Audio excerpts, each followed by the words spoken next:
하겠습니다. 요한복음 1장 51절 함께 한 목소리로 읽겠습니다.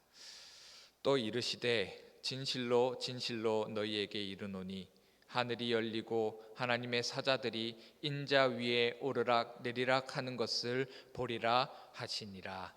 아멘. 오늘 본문의 구조를 보자면 이튿날에 의한 세 가지 이야기가 전개되고 있습니다.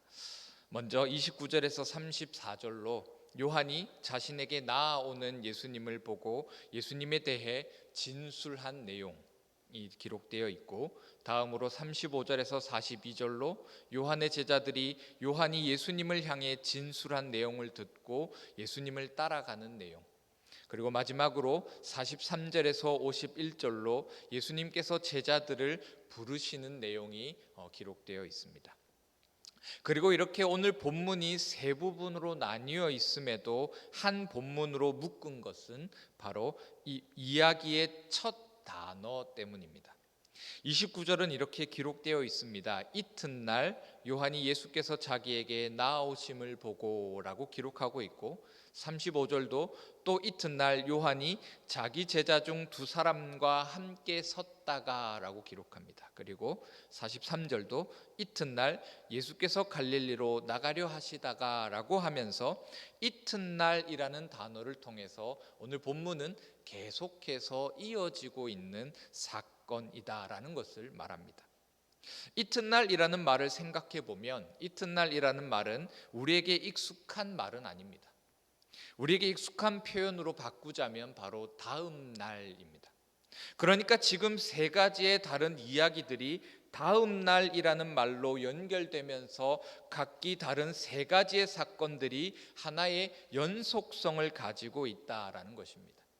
요한이 예수님을 바라보면서 진술하게 되는 내용, 그리고 그런 요한의 진술에 요한의 제자들이 예수님을 따르게 되는 내용, 그리고 예수님께서 자신의 제자들을 부르시는 내용이 하나의 연속되는 이미지 혹은 의미를 이 다음 날이라는 단어를 통해서 담아내고 있다라는 것입니다.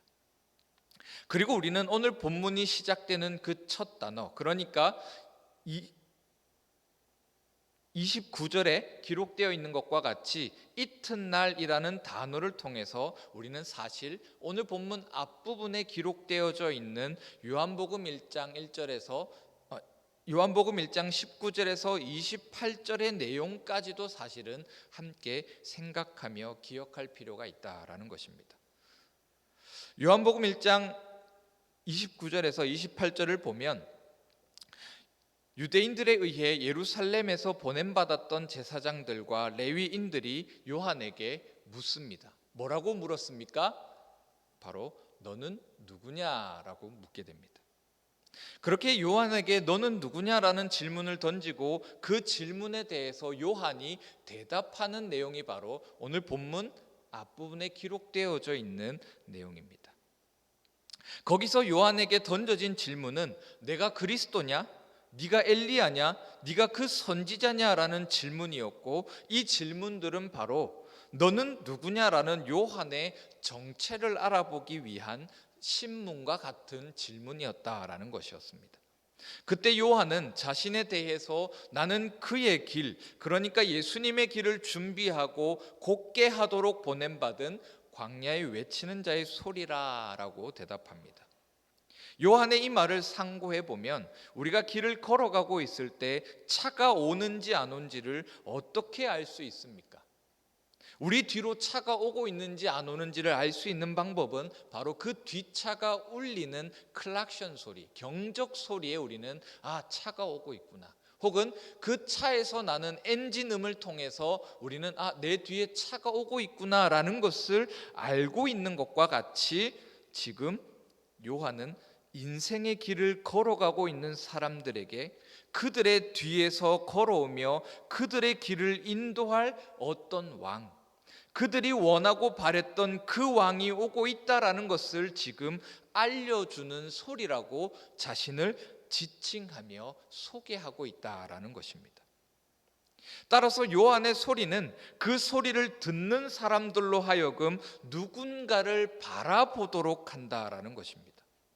무엇인가가 나에게 다가오고 있고 무엇인가가 나를 향해 걸어오고 있음을 알게 되면서 우리로 하여금 이 요한의 소리를 듣는 자들로 하여금 뒤를 돌아보도록 한다라는 것입니다. 이것이 바로 너는 누구냐라는 질문에 대한 요한의 대답이었습니다. 그리고 우리는 여기서 기억해야 할 한 가지는 바로 요한은 지금 뒤를 돌아보게 하는 경적과도 같은 그런 소리다라는 것입니다. 오늘 본문을 아주 굵고 짧게 간략하게 살펴보면 먼저 29절에서 34절은 요한이 예수님께서 자신에게 나아오심을 보고 증언하는 내용을 기록합니다. 그리고 여기에서 요한은 뭐라고 고백했습니까? 29절과 34절은 이렇게 기록합니다. 보라, 세상 죄를 지고 가는 하나님의 어린 양이로다. 내가 보고 그가 하나님의 아들이심을 증언하였노라 라고 기록합니다.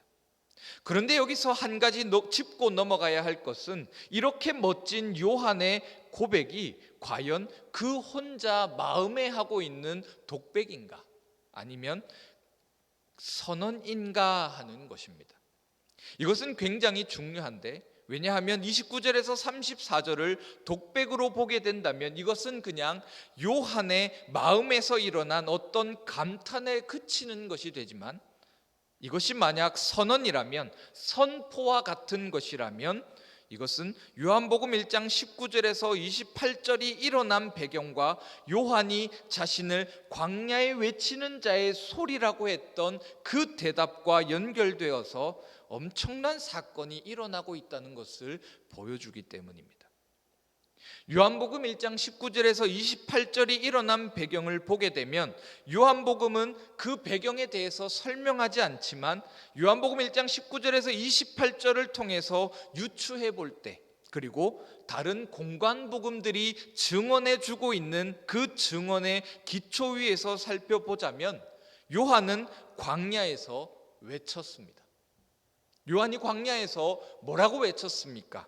바로 회개하라, 천국이 가까이 왔느니라 라고 외쳤습니다.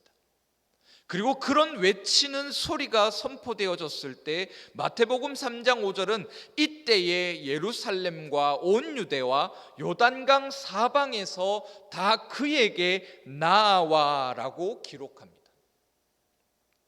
요한이 광야에서 외쳐봤자 얼마나 크게 외쳤겠습니까? 그런데 지금 요한이 서 있는 광야에서 조금만 벗어나도 들리지 않을 만큼의 작은 그 소리에 지금 수많은 사람들, 아니요, 모든 사람들이 다 요한을 향해 나아오고 있다라고 말하면서 지금 요한의 증언, 그러니까 29절에서 34절에 이루어지고 있는 그 요한의 증언은 바로 선포였다라고 설명해 준다라는 것입니다. 즉 요한은 자신의 외친 그 소리를 듣고 뒤를 돌아보며 자신에게 나온 수많은 사람들을 향해서 지금 보라, 세상 죄를 지고 가는 하나님의 어린 양이로다. 내가 보고 그가 하나님의 아들이심을 증언하였노라 라고 선언하며 선포하고 있다라는 것입니다. 그리고 우리는 29절에서 34절을 살피면서 요한이 광야에서 선언한 소리를 듣고 지금 모든 사람들이 요한을 향해서 몰려들고 있다라는 이 모습을 기억할 필요가 있습니다. 다음으로 35절에서 42절은 요한이 자신의 제자 2명과 함께 서 있다가 길을 걸어가시는 예수님을 보게 되었습니다. 그리고 그때 요한이 앞에서 했던 것과 같이 보라, 하나님의 어린 양이로다 라고 선언하게 됩니다. 그리고 그 선언을 들은 요한의 제자들은 요한을 떠나 예수님을 따라가며, 그렇게 예수님을 따라갔던 요한의 제자들은 39절이 기록해 주고 있는 것처럼 그들이 가서 계신 데를 보고 그날 함께 거하니 때가 10시쯤 되었더라 라는 이 말씀과 같이 오랜 시간 예수님이 거하시는 곳에서 예수님의 소리를 직접 듣고 있는 것을 우리는 보게 됩니다. 그리고 그렇게 예수님의 소리를 직접 들었던 요한의 제자 중 한 사람, 그 사람을 오늘 본문은 안드레라라고 소개하는데요, 그 안드레는 자신의 형제 베드로를 찾아가서 이런 소리를 전합니다. 메시아를 만났다라고 말입니다. 그리고 42절과 같이 데리고 예수께로 오니라는 것과 같이 자신의 형제 베드로를 데리고 예수님께로 나아오고 있다라는 것이죠. 여기서 우리는 요한의 소리가 예수님의 소리로 바뀌는 것을 보게 됩니다. 분명 안드레를 포함한 요한의 제자였던 그들은 요한의 소리를 계속해서 들어왔습니다. 그런데 요한의 그 보라 세상 죄를 지고 가는 하나님의 어린 양이로다 라는 그 소리를 듣자 그들은 이내 예수님을 쫓아가게 되었고, 그렇게 예수님의 집에서 오랜 시간을 함께 거했던 그들은 그곳에서 예수님의 소리를 듣게 되었습니다. 그리고 그 소리를 듣자 그들의 입술에서 나오는 소리는 메시아를 만났다라는 고백을 내어놓게 되었습니다. 그러면서 그들은 자신의 형제를 찾아가 자신의 소리를 들려주고 예수님의 소리를 향해서 함께 인도하며 나아왔다라는 것이죠. 바로 요한이 자신을 향해서 너는 누구냐? 네가 그리스도냐? 엘리야냐? 구약 성경에 예언하고 있는 그 선지자냐라는 그 수많은 질문을 던지고 있는 제사장과 레위인들에게 나는 광야에 외치는 자로서 한 소리에 불과하다라고 했던 그 대답과 같이 요한은 자신의 소리를 통해서 예수님에게로 인도하고 있다라는 것입니다. 자신의 제자들을 비롯하여서 자신의 소리를 듣는 모든 사람들로 하여금 지금 예수님의 소리를 듣도록, 예수님의 소리 앞에 서도록 하고 있다라는 것입니다. 이 당시 스승과 제자의 관계는 제자가 스승의 집에 머물며 스승은 제자에게 가르침과 깨달음을 주고 제자는 그 스승에게 먹을 것과 입을 것, 쓸 것을 제공해 주는 관계였습니다. 즉 요한이 지금 자신에게 몰려든 수많은 사람들을 향해서 보라 세상 죄를 지고 가는 하나님의 어린 양이로다 라고 고백하는 것은 그 사람들에게 나를 떠나서 저 사람 곧 예수를 쫓아가십시오 라고 말하는 것과 같다라는 것입니다. 이는 자신에게 몰려들며 자신에게 주어진 명예와 권력을 지금 발로 차버리는 것과 같은 모습을 보여주고 있다라는 것입니다. 35절에서 42절에서 보여주는 것과 같이 요한은 자신의 선언으로 인하여서 자신의 제자들이 자신을 떠나 예수님을 쫓아가는 그 모습이 어쩌면 요한에게 있어서 쉽지만은 않을 일이었다라는 것입니다. 자신의 생계, 자신의 권력, 자신의 명예가 모두 사라지는 것과 같은 일이기 때문입니다. 그럼에도 요한은 선언합니다. 그럼에도 요한은 그 제자를 향해서 자신에게 몰려든 수많은 사람들을 향해서 선언했습니다. 자신에게 먹을 것이 부족하여 질지라도, 아니 더 심하게는 먹을 것이 하나도 없어진다 할지라도, 자신의 명예와 권력이 땅에 곤두박질 치게 될지라도 자신은 자신에게 맡겨진 그 사명, 광야에서 외치는 자로서 한 소리에 불과하다는 그의 사명을 붙잡고 예수님이 길을 걸어가실 때에 예수님이 가시는 그 모습을 보며 요한은 자신의 제자들과 자신에게 몰려들었던 수많은 사람들 앞에서 보라 세상 죄를 지고 가는 하나님의 어린 양이로다, 보라 저가 하나님의 어린 양이로다 라는 그 고백을 선언했다라는 것입니다. 마지막으로 43절에서 51절은 예수님의 소리에 의해 불려진 빌립과 예수님의 소리를 듣고 예수님을 만난 빌립이 자신의 이웃인 나다나엘에게 45절과 같이 빌립이 나다나엘을 찾아 이르되 모세가 율법에 기록하였고 여러 선지자가 기록한 그 일을 우리가 만났으니 요셉의 아들 나사렛 예수니라 라고 고백하며 지금 나다나엘을 예수님의 소리 가운데로 이끄는 것을 보게 됩니다. 그리고 51절은 그렇게 예수님의 소리를 듣고 요한의 그 세례, 요한의 그 소리를 듣고 몰려들었던 수많은 사람들과 또 그의 제자였으면서도 그 요한의 소리를 듣고 예수님을 쫓아갔던 자들을 향해서 예수님께서 들려주시는 참된 소리를 기록합니다. 또 이르시되 진실로 진실로 너희에게 이르노니 하늘이 열리고 하나님의 사자들이 인자 위에 오르락 내리락 하는 것을 보리라 하시니라 라는 이 말씀입니다. 바로 예수님께서는 지금 요한을 통해서 예수님 앞에 선 그 자들, 그리고 예수님의 그 부르심의 소리를 듣고 예수님 앞으로 나온 그 사람들에게 지금 하늘의 소리를 들려주고 계신다라는 것입니다.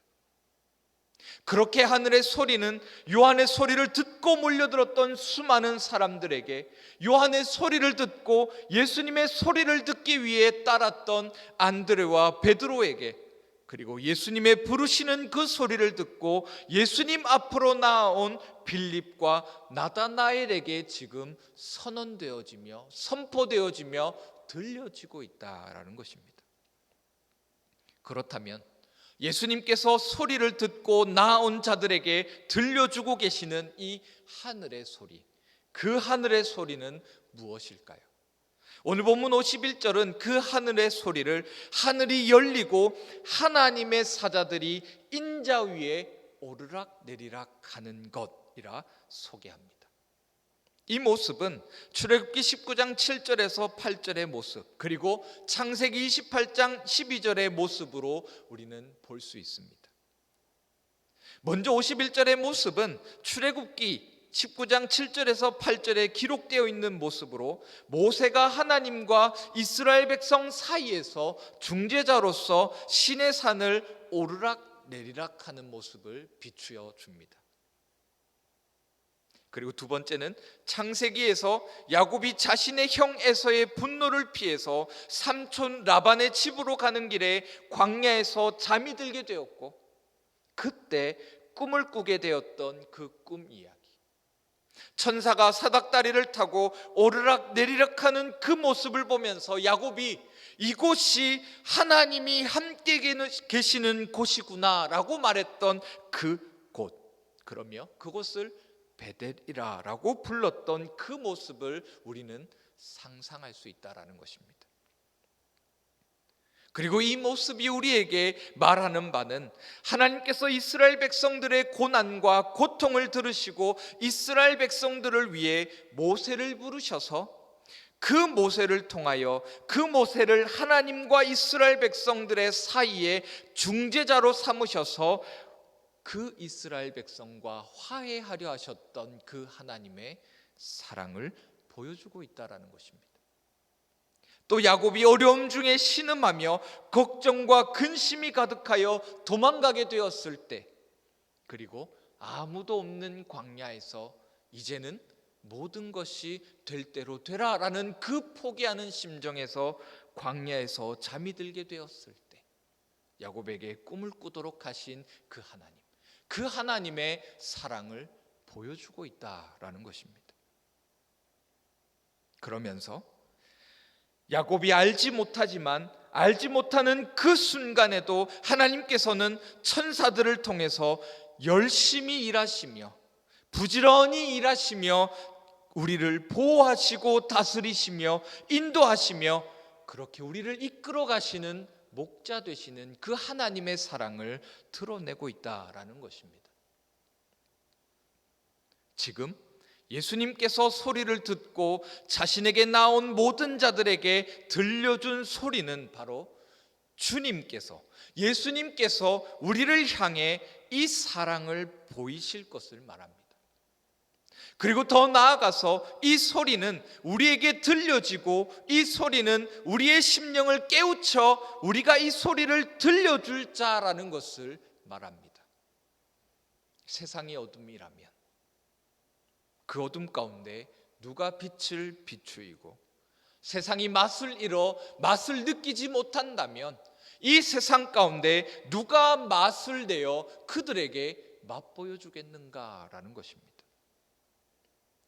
누가 하나님의 사랑을, 하나님께서 지금도 여전히 살아 역사하시며 우리의 신음과 고통에 응답하시며 자신의 사랑을 베풀고 계신다라는 것을 누가 보여줄 수 있겠는가라는 것이죠. 오늘 본문은 우리에게 말합니다.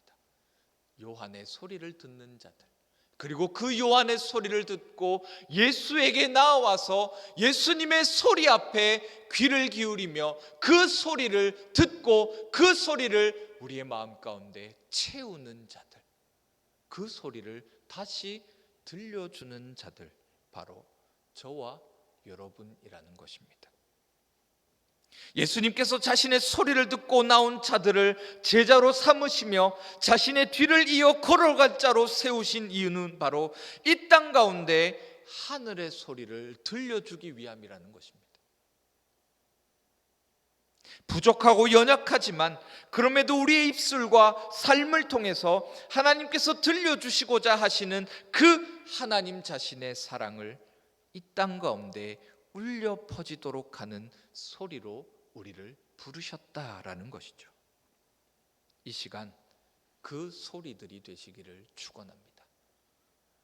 우리의 입술과 삶에서 이 소리가 울려 퍼지는 역사가 있기를 축원합니다.